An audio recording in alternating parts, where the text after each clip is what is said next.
In their new podcast, Deviant, hosts Andrew Iden and Dan Szematowicz take you into the dark corners of what human beings are capable of.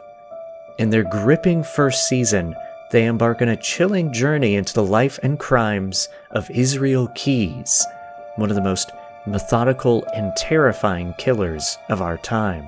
The show has access to new recordings of interviews with the killer. I've listened and watched and read about people that do horrible things for 20 years, and this is without question some of the most horrific stuff I've ever heard. Some people are wired for bad and some are wired to be deviant. Join us for an interview with Dan Szematowicz and Andrew Iden on A Study of Strange.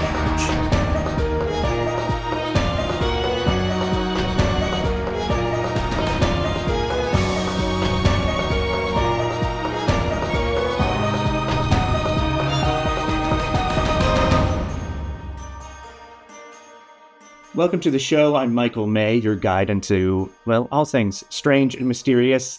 And today I'm joined by Andrew Iden and Dan Szematowicz. Welcome to the show, guys. Oh, thank you so much for having us, Michael. It's great to be here. Good to be here, Michael. Appreciate it. So normally I'm sharing a tale of strangeness to a guest, but today's going to be a little bit different because you both have a new podcast, Deviant. And I'm excited to talk to you about it. But first, I do want to mention that I am a big fan of Down the Hill, the Delphi Murders, another podcast you guys did.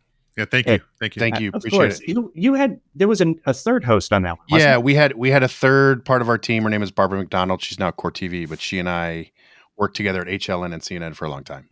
Fantastic. And on that note, I'd love to learn just a very brief kind of background about you both. Let's start with Dan. Dan, tell us just a little bit about yourself. Yeah, I'm celebrating the 20th year of my career, and started in public radio and in Tampa, Florida. Pivoted to CNN, where I worked in audio at CNN. Then I was in public radio again for a little while on the national scale, NPR and American Public Media. And then I went back to, it was Warner Brothers at the time, and that's where I linked up with Andrew when I was making podcasts for all the different brands, True TV, TNT, Bleacher Report, and HLN was interested in doing a true crime podcast, and with my background in news and sort of knowledge of that, it was a natural marriage, and that's how we ended up working together on the podcast you mentioned, Down the Hill, the Delphi Murders. Mm-hmm. What about you, Andrew? So I started about, 21 years ago at CNN, bottom of the food chain. Entry level, getting coffee, all those things. I moved over to HLN in 2005 and worked for Nancy Grace for 8 years. After that, I left that show and kind of bounced around CNN in a couple different jobs as an assignment editor, a field producer, news producer. Went on to join Ashley Banfield, who was starting a show in 2016, all true crime. And then in 2019, I teamed up with Dan and Barb on Down the Hill. And so basically for the majority of my career has been in true crime and justice, court, all things legal. So that's my pedigree. Yeah. And our we were both obviously with the same company. We ended up parting ways last year, and Andrew and I decided to start our own outfit and tell the stories we want the way we want to tell them. Oh, that's wonderful. I love to hear that. I've been in the film business most of my career, and I realized I listen to more podcasts than I do watch movies or TV anymore, and really wanted to get into that. But I'm just a big proponent of just creating content, and also Sure. I love when people go out on their own and try to create their own thing. So it's always exciting to hear about. And you do a great job. I started listening to Deviant. And I love that you say it dives into the dark corners of what human beings are capable of. I just love that phrase. And did you hear that, Dan? Yeah, good job, Drew. Well done. And before we dive into Deviant, and you guys are talking about Israel Keyes right now on the show, before we get into that, I wanted to share this because just a few nights ago, I was at a dinner party, which is part of this networking event. And my podcast came up, not for me, someone else mentioned I do A Study of Strange. And people started asking me of why are you interested in these dark, strange things? And my interest is very broad. It's not just true crime, but I definitely cover true crime in it. And I do get this question from time to time, like, why? Like, these are terrible stories. Why do you want to hear them? Why do you listen to them? Why do you want to share them? So I'd love to get your perspective, because you guys have done such amazing work in this field and worked in news as well. Why is it important to share these stories? I think Dan and I have debated and talked about this a lot, and I think what is very interesting about true crime is that I think there's a very it's relatable in a lot of ways, because I think a lot of people see, hear, read, experience these stories, and the first thing they think is, what if that were me? How would I deal with that? How would I handle that? What that must have felt like? And so, I really think it's a relatability factor first. And we walk the line all the time of when we're doing these stories and at CNN to get me and Dan on Down the Hill and all the stuff we've done together is like we're constantly trying to kind of walk that line of like making sure people have the info of what happened and what people went through, but also trying to make sure that we are bringing some value, right? And trying to understand, there's such a close link between these true crime stories and psychology.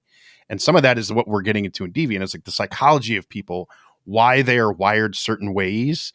And so I think people, frankly, they just kind of connect with the idea of like, there are people that are walking down the street that just operate on a different level, and we can't see it. We can't necessarily hear it.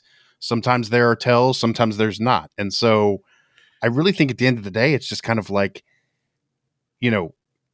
people say, oh, it's just like you and me. And it's like, well, no, we're not all the same. We're all wired differently. And so that's what I think is really one of the appealing things about this genre, is kind of that relatability factor and understanding that. Yeah, Drew, you think about it, like, we all have friends, we all know people, and we say, like, we have our own contexts, we have our own way of thinking, and we have our own way of being.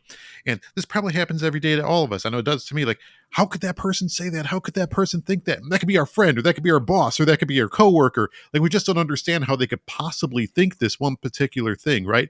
And that's probably for something extremely mundane. But those are things that we latch onto and, make part of our everyday. When you're talking about serial killers or criminals, that is so far outside our context that I just think there's something of a fascination in trying to understand how that person could be, how they could exist, how they could look like us, how they could sound like us, how they could be technically a human being, but they're so far outside of, what we understand to be what it is to be human. And if I can add just one other thing, one of the things that I always think is interesting about these stories is back to that relatability. It's like these things affect people differently in different ways.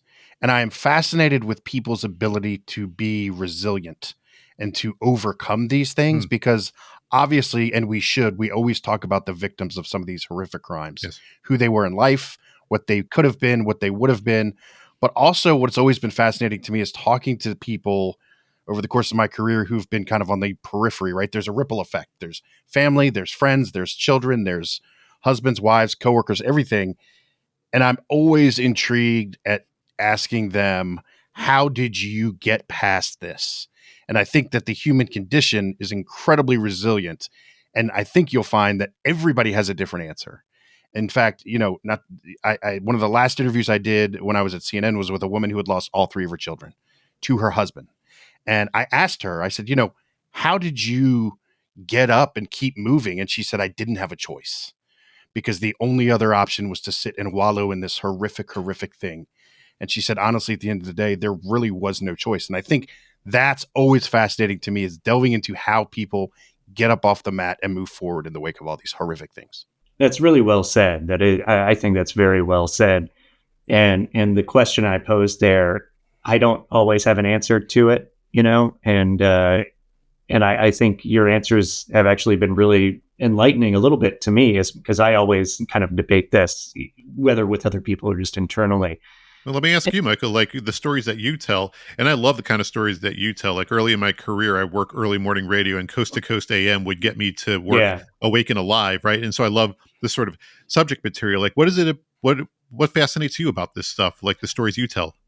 It's a great question because I always think I know the answer to that, and then it'll change like 2 weeks later. And but I think what I've started to notice about myself while doing a study of Strange is I love how stories can change over time, and I Mhm. love how pop culture affects what people know about strange mysteries, and true crime can be lumped into that broad statement as well.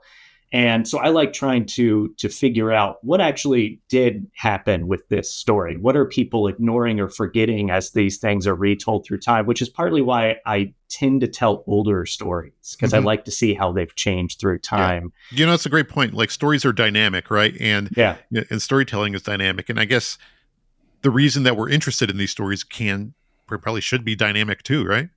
absolutely, Yeah. absolutely. And but there's also I also am interested in everything you guys just spoke about as well. I'm interested in the psychology of serial killers has always fascinated me. And the psychology of how people can deal with that and get up and move on as well. I think that's a huge part of my interest in this world too. So, but yeah, it's very broad, and the more I do it, the more I start to sort of see things differently, or I'll be like, hey, wait, I've always liked that. I didn't even think about why I've been interested in this kind of thing. Also, I'm a bit of a nerd for research, so it's just something I'm Same, entertained by. same. Yeah, I'm a big Yeah, believer in research. yeah. In talking about the psychology of stuff, I do want to get into Israel Keys because Deviant, right now at least, you're focusing on Israel Keys. Hmm. The little bit I know about him as a serial killer is that, well, I guess my first reaction to learning about Israel Keys and even hearing some of his interviews is he's annoying to me at least. That's a He's great word. yeah, he's very annoying. And but let me back up a little bit. If either one of you, I don't know who you'd prefer to answer this, but if someone could give me a little bit of synopsis about Deviant, what you're doing with the show, and specifically with Israel Keys right now. Go ahead, Dan. Sure. So Deviant, what we're trying to do here is tell good stories about bad people who do very bad things. And just sort of our, brief thing about our strategy, what we're trying to do is, a lot of times a true crime podcast will spend, 8 to 10 episodes telling a story, then they'll leave for a year while they find the next story, then come back, hopefully a year later. We're sort of trying to split the difference between that and, weekly shows. So our philosophy is to tell a story for only as long as it deserves, right? And so for Israel Keys, right now we're planning on our first 7 episodes, it may flex to 8, being about Israel Keys, and then we're going to move on to another story, and then another story, and then another story, and that's sort of our strategy, and we'll keep doing that until we drop dead of exhaustion. We should have rethought the strategy at the beginning, but it seemed like a good idea at the time. We'll see how it goes. But Israel Keys was the first one we chose because he is so fascinating. Just to give everyone a sort of a Israel Keys 101 here. Here is that. Israel Keys was a serial killer who the FBI thinks was active from 2001 to 2012, and the FBI believes that he killed 11 people, and the reason they think that is because after his capture in 2012 and in March of 2012, and a couple months before his suicide in December of that year, he killed himself in jail. A search of his jail cell found a painting that he made in his own blood with 11 skulls and the message, "We are one." And that is why the FBI thinks it is 11. And I use the word think in big, blaring letters. They were able to confirm 4 of those potential 11.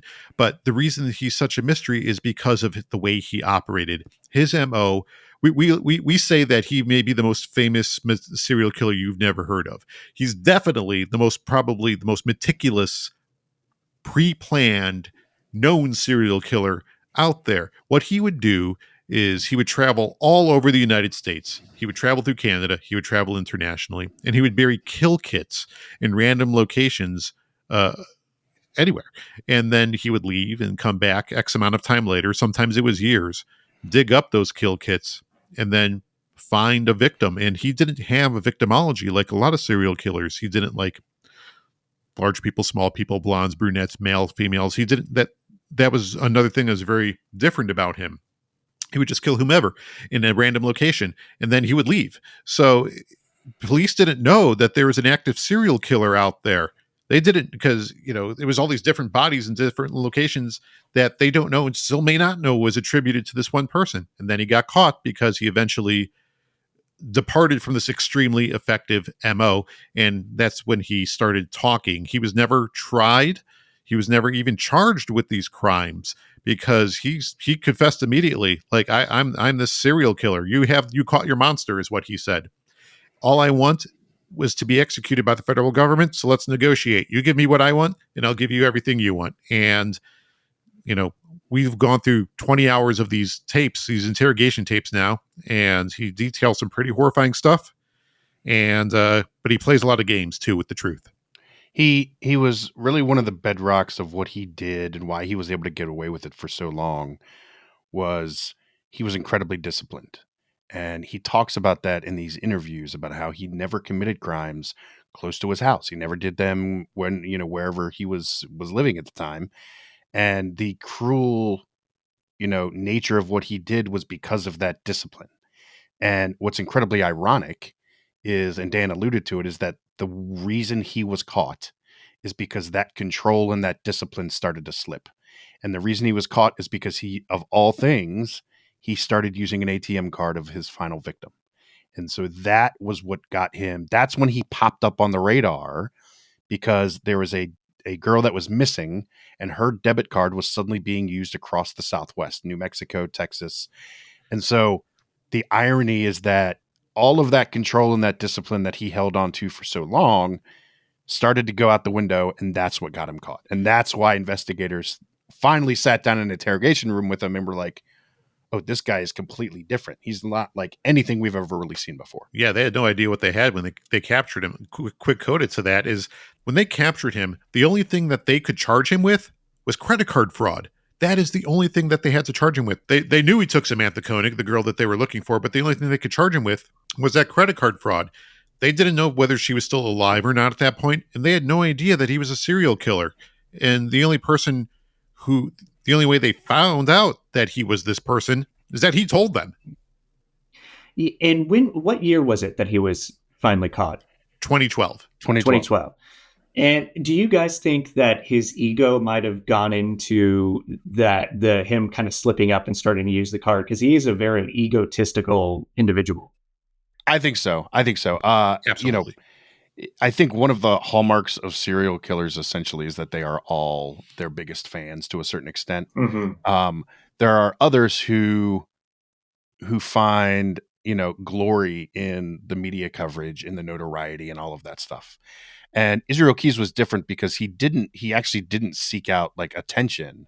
Yeah. And he says in these interviews, like he didn't want his name attached to a bunch of, news reports. And one of the things in the negotiation with law enforcement was that he really wanted to keep this kind of like out of the public eye.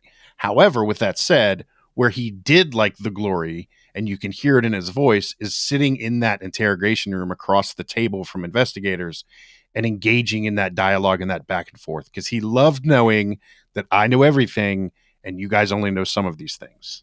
Yeah, and I think that's why I call him annoying, because there's this like egotistical, I'm better than you, I'm smarter than you thing when he's sharing these stories. And also he'll laugh at these terrible moments, and that's terrifying, but also just makes me just really dislike the guy, which is such a stupid comment to make. He does not make himself easy to like. Yeah, and we've listened to all these tapes. Again, we're up to about 20 hours. We just got our hands on some new ones, about 20 hours now, and he never gets less annoying. And, we've listened to him multiple times, and there are times where, we were going through these and deciding what to use, what not to use. Also a source of spirited discussion. But one thing we can always agree on is sometimes you just want to punch this guy. Like he is so, arrogant, small-minded.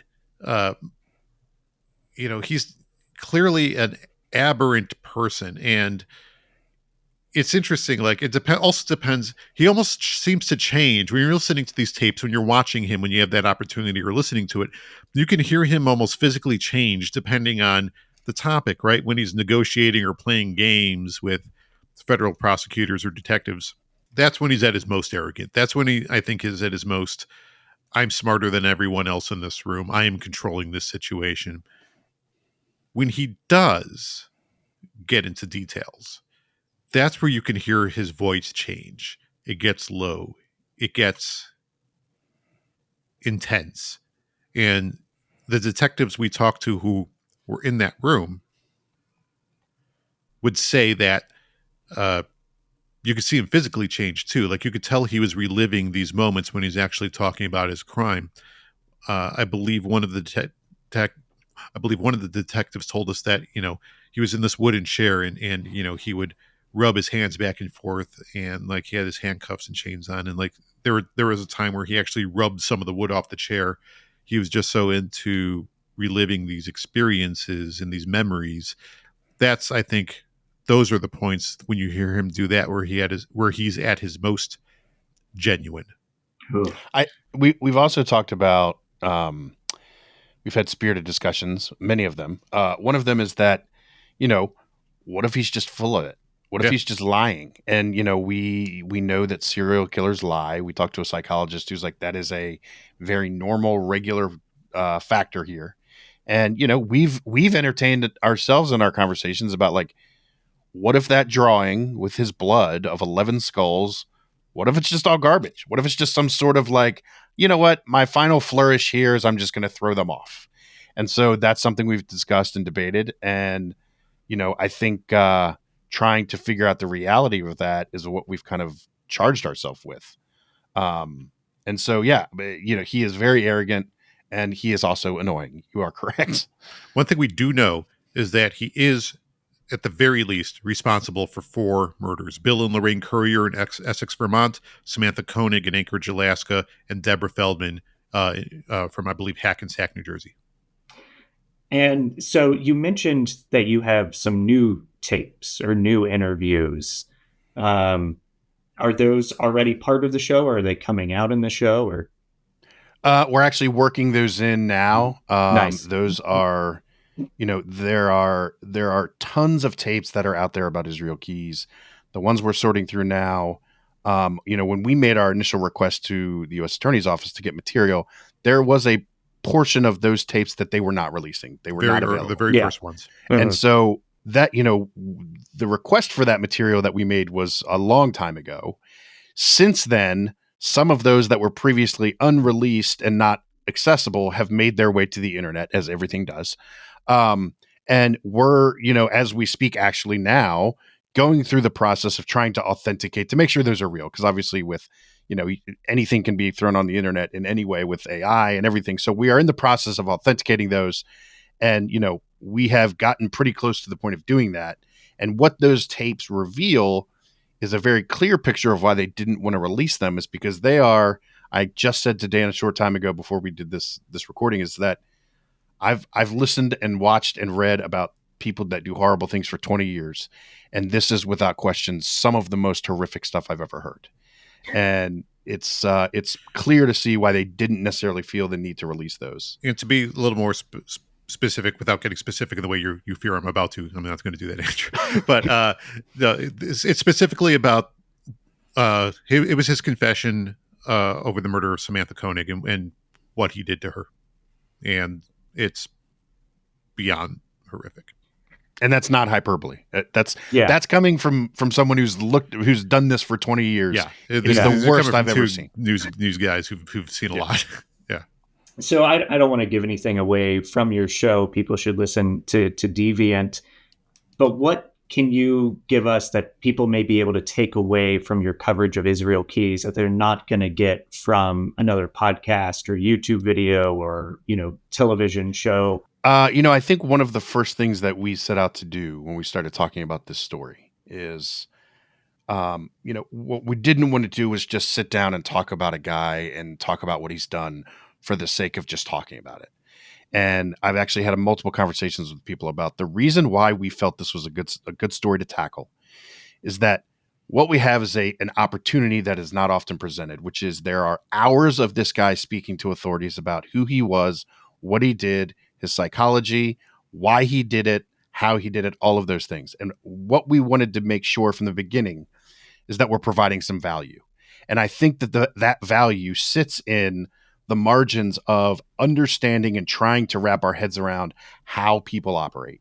And if understanding Israel Keyes' psychology and what he did can have some value in being able to prevent further people from behaving this way, because if there's one thing we know, there are people out there who are probably capable of the things Israel Keyes is capable of.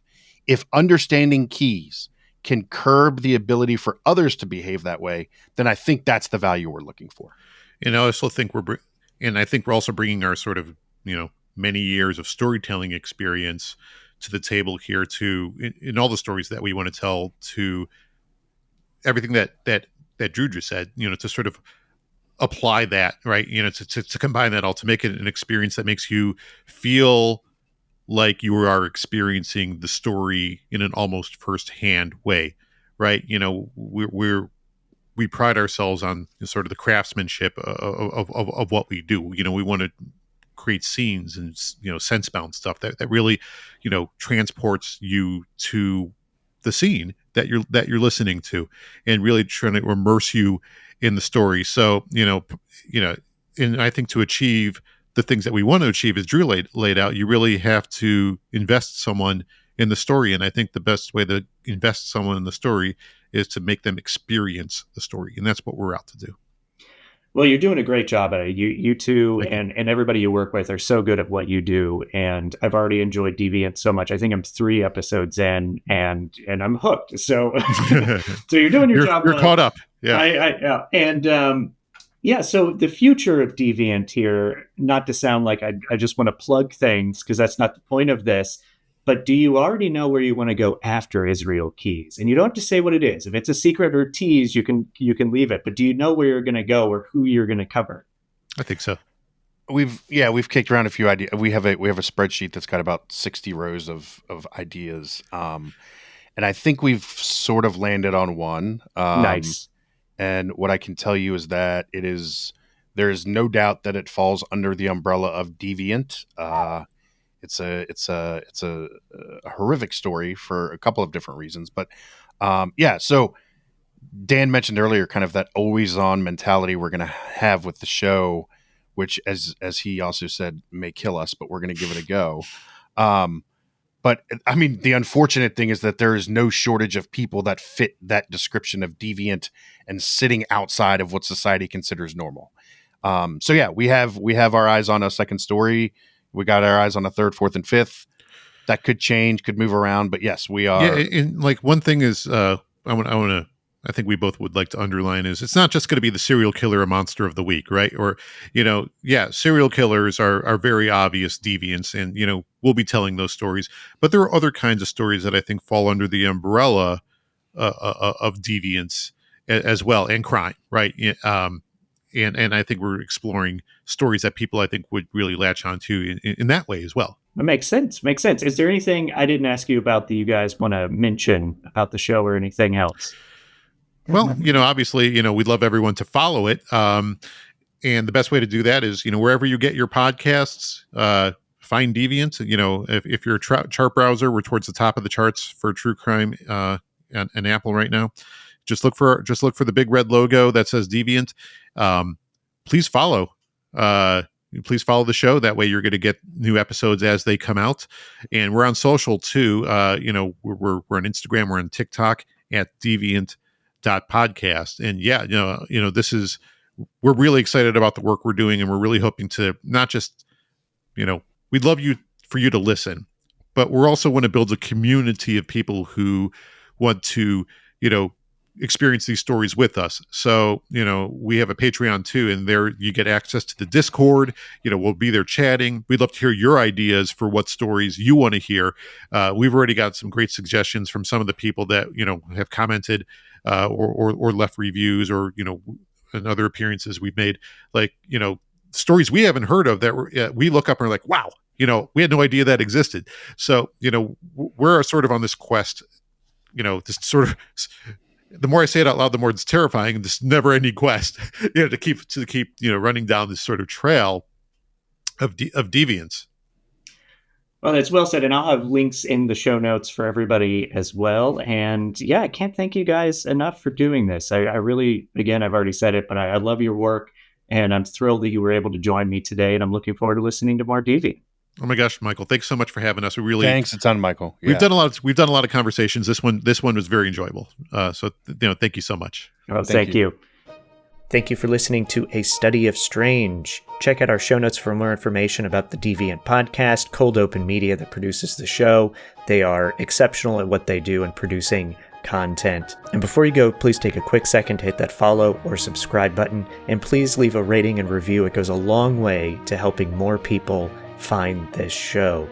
And if you want more strange content, check out our Substack, which you can find through our website, astudyofstrange.com. Thank you, and good night.